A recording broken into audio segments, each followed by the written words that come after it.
Assalamualaikum, it's me Dr. Varda Sikandar, consultant nutritionist and dietitian. Welcome to Health and Happiness with Dr. Varda Sikandar. एक नए episode के साथ, एक नए मेहमान के साथ, एक नए टॉपिक के साथ आज हम जिस टॉपिक पे बात करने जा रहे हैं गुर्दों के अमराज। चूँकि आप लोग जानते हैं कि गुर्दों के अमराज बहुत ज़्यादा कॉमन हो चुके हैं और इसकी क्या वजूहात होती हैं और किस तरह हम इस ऐसी एहतियाती तदबीर अपना सकते हैं जिससे बाआसानी हम गुर्दों के अमराज से बच सकते हैं। हमारे साथ स्टूडियो में मौजूद हैं डॉक्टर मोहम्मद सुलेमान रहमान, जो कि आज हमें बताएंगे कि गुर्दों के अमराज क्या होते हैं और किस तरह। Welcome to the show sir, how are you? I am fine. Thank you so much for your time. Doctor साहब नेफ्रोलॉजिस्ट हैं और डॉक्टर साहब पहले हम आपसे जानना चाहेंगे ये CKD क्रॉनिक किडनी डिजीज़ क्या होती हैं? ये जी क्रॉनिक किडनी डिजीज़ का मतलब ये कि किडनी की प्रॉब्लम जो मोर देन 3 मंथ्स परसिस्ट कर रही है, जिनके गुर्दे 3 महीने से ज़्यादा कमज़ोर हैं, पुराने चले आ रहे हैं, उसको क्रॉनिक किडनी डिजीज़ कहते हैं। उसकी मुख्तलिफ वजूहात होती हैं। उसमें नंबर 1 जो मोस्ट कॉमन कॉज है वो तो डायबिटीज़ है, शुगर है, उसके साथ ब्लड प्रेशर है। इसके अलावा गुर्दे की कुछ ऐसी बीमारियां हैं जैसे स्टोन डिजीज़ है, पथरियाँ हो जाती हैं, उस वजह से गुर्दे कमज़ोर हैं, कोई गुर्दे की सोजिश हो जाए। कुछ मौरूसी बीमारियां होती हैं जिनको हेरिडिटरी डिसऑर्डर्स कहते हैं।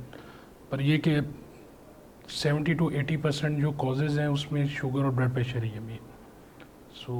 ये क्रॉनिक किडनी डिजीज़ है, इसको आगे हम डिवाइड करते हैं 5 स्टेजेस पे डिपेंडिंग अपॉन कि किडनी का फंक्शन कितना है। क्रॉनिक किडनी डिजीज़ में ये सारी चीज़ें आ जाएंगी। ठीक हो गया। अच्छा डॉक्टर साहब, इसमें आपने हमें बताया कि 5 तरह की इकसाम होती हैं, तो कौन सी ऐसी किस्म है कि जो सबसे डेंजरस जो है वो कहलाती है कि जिस पे जो है आपका हल ही जैसे हम गुर्दे का ट्रांसप्लांट हो सकता? हाँ जी, इसकी स्टेजेस हैं जी 5, और जो लास्ट स्टेज है 5th स्टेज, उसमें इंडिकेशन होती है जी रीनल रिप्लेसमेंट थेरेपी की। तो रीनल रिप्लेसमेंट थेरेपी मींस कि आया गुर्दे का मुतबादिल या तो आप डायलिसिस करवा लें या ये कि गुर्दा तब्दील करवा लें, जिसको ट्रांसप्लांट बोलते हैं। ठीक हो गया। अच्छा डॉक्टर साहब, आप हमें बताएं कि ऐसी क्या अलामात हो सकती हैं जिससे हमें बाआसानी पता लग जाए कि हम जो हैं वो CKD क्रॉनिक किडनी डिजीज़ की तरफ जा रहे हैं?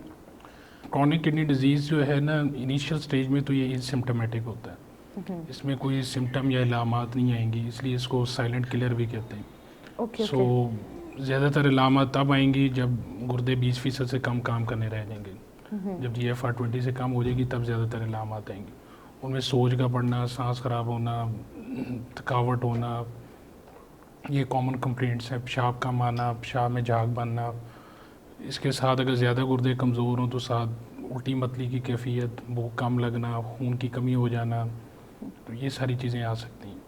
जी डॉक्टर साहब ने हमें बड़ी अच्छी कुछ ऐसी अलामात बताई कि जिसमें शामिल हमारे पास खून की कमी, पेशाब के दौरान झाग का ज़्यादा आना और या फिर भूख का ना लगना शामिल है। अच्छा, एक्चुअली हमारे पास जो क्रॉनिक किडनी डिजीज़ होती हैं इसकी क्या मेन वजह क्या होती है कि क्यों हमें ये होती हैं? हाँ जी, मेन तो वर्ल्ड वाइड जी कॉमनेस्ट कॉज तो डायबिटीज़ है, उसके बाद ब्लड प्रेशर है। 70 to 80% of patients with chronic kidney disease उनमें शुगर या ब्लड प्रेशर है, जिसकी वजह से गुर्दे कमज़ोर होते हैं।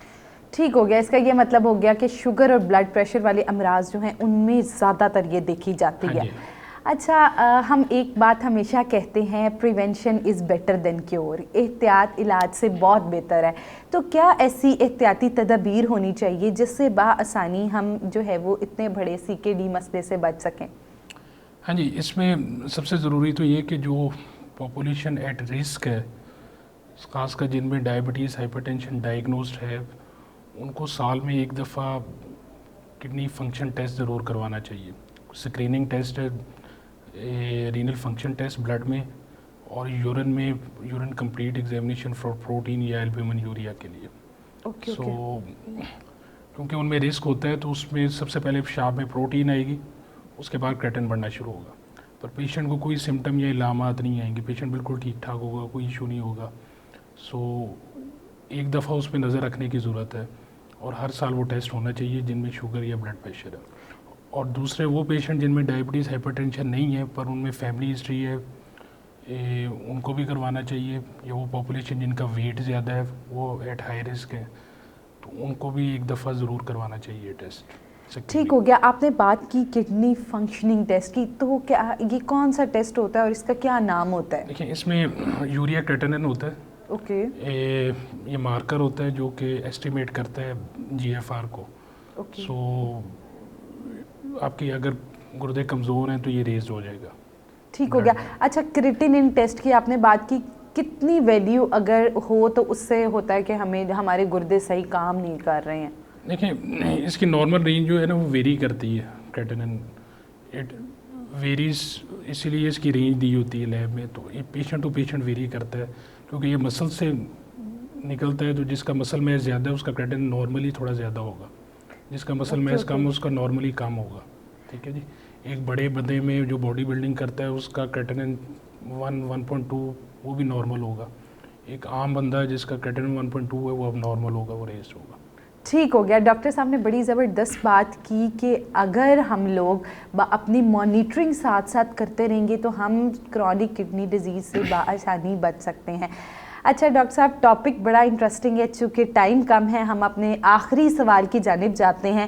ہم اگر کسی کو for example chronic kidney disease ہو گئی ہے تو doctor Salman being a nephrologist آپ کیا ریکمینڈ کرتے ہیں کہ فوری طور پہ کیا ٹریٹمنٹ ہونا چاہیے اور کس طرح ٹریٹمنٹ کی انڈیکیٹرز لے کے چلنے چاہیے؟ ہاں جی, سب سے ضروری تو یہ کہ آپ کو کسی نیفرولوجسٹ کو کنسلٹ کرنا چاہیے اس ٹائم پہ. اور ہر پیشنٹ دوسرے پیشنٹ سے ڈفرینٹ ہوگا. اس کے اندر جو بھی انڈر لائن کاز ہے اس کو دیکھنا ہے.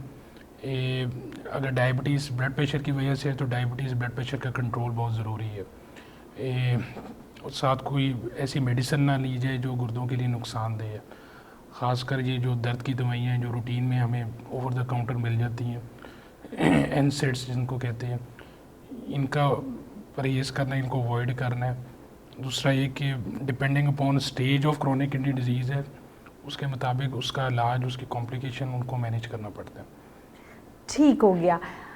ڈاکٹر سلمان ہمارے ساتھ موجود تھے, نیفرولوجسٹ. انہوں نے ہمیں بڑی ہی اہم باتیں جو ہیں وہ بتائی کہ اگر کرونک کڈنی ڈیزیز آپ کو ہو گئی ہے تو آپ فوری طور پہ اپنے قریبی نیفرولوجسٹ جو ہے اس کو وزٹ کریں. اور اگر آپ گھر بیٹھے ہی کنسلٹیشن حاصل کرنا چاہتے ہیں تو آپ ہیلو ڈاکٹر کے تھرو جو ہمارے فورم پہ ڈاکٹرز موجود ہیں ان سے بآسانی کنسلٹیشن حاصل کر سکتے ہیں. So don't forget to give your feedback their.